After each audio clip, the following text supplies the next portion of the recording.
Alright, so I said in the last video that I had a plan for the data and mem folder. Well, I have a lot of plans for them, but I've utilized them for this. So, first things first, this is kind of unrelated to anything, but I have a tool that I made that all this does is if any errors show up in the log or debug text files here, that it'll automatically show them in real time instead of having me have to open them or whatever. But that's not really super important. So let's just go ahead and launch this. No, fuck, don't open that. Okay, so let's start this normally, and here, let's do 2 of these, and you'll see why in a second. So with this one, let's go to load, and let's just load our test one here. Give it a second. Not sure why there's a Q in that corner, but you can see this is where we were before. And so let's open the menu and type help. Yep, you can type it right. And then you'll see that we have a new one in here, load scene. So if we enter that, which scene would you like to load? Just hit enter for the debug room.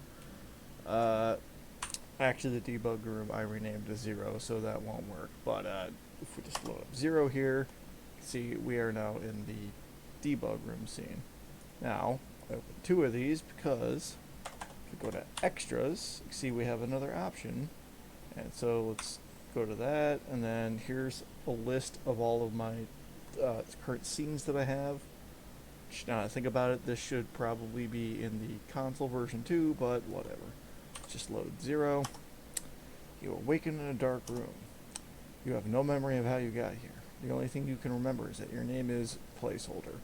Now this is actually a variable that's set in the previous thing, but this script that's running this just has it as like a variable name, so that can be whatever and change dynamically. You are in a square room. There are 4 doorways around you, 1 in each wall. There is also a crate in the corner of the room. Okay, so then we have travel and interact. So we have the 4 doorways, and then there's the crate in the middle of the corner of the room. So let's search the crate. You search the crate, find nothing. Alright, well, that was anticlimactic. Let's head north. You're in a room, or you're in the room to the north. There is another door in front of you. Okay. The room is empty. And then we can use back. And then that will return us to whatever room we were at previously. I believe that will remember up to 100 moves to keep taking you back. Alright, so let's head east. You've been hit by the green! And it changed the console color to green. Just an example that I can run a script when you enter a room or whatever you want to call it. Okay, so let's head west. Try to type it like Weast from like SpongeBob or something. Alright, find yourself in a room, 2 doors, one is labeled A and the other is labeled B. So let's, I guess this should probably be an interact, but whatever. It's a debug room. Let's go to A. This room is completely empty. There's another door in front of you labeled C. Let's go to C. This room gives you a weird vibe. There's a watch in the corner of the room. This is for something else I'm planning to do.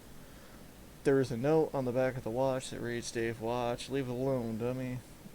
You decide to leave it alone for now. I have a plan for that, but it's not implemented yet. Alright, well, let's just head back then. And then, what's in B?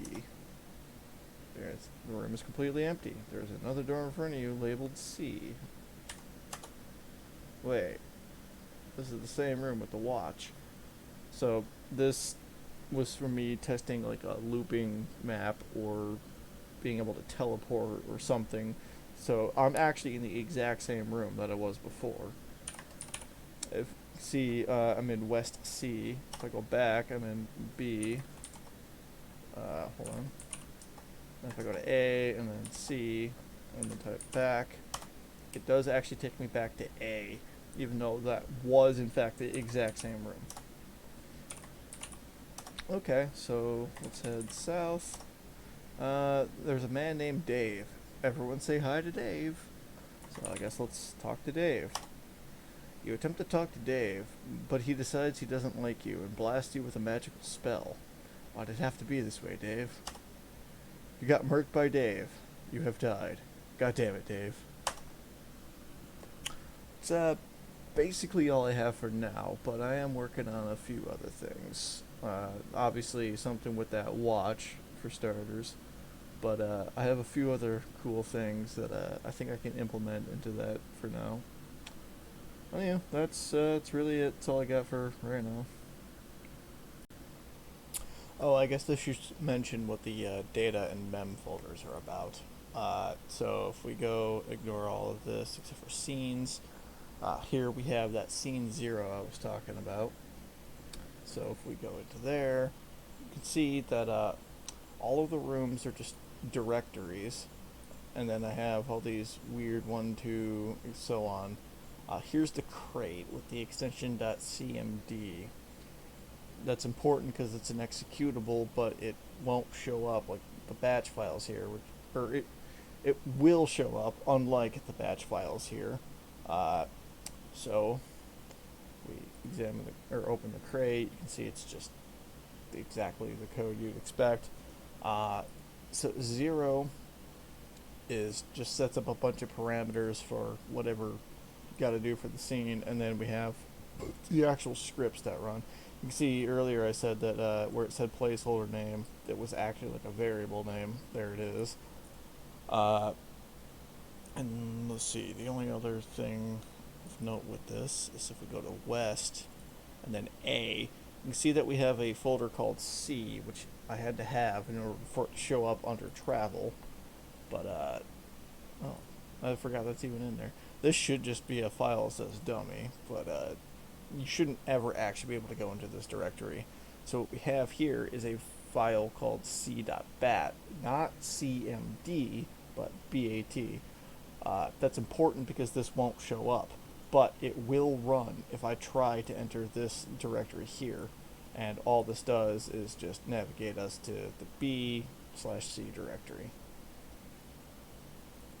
Well, that's it.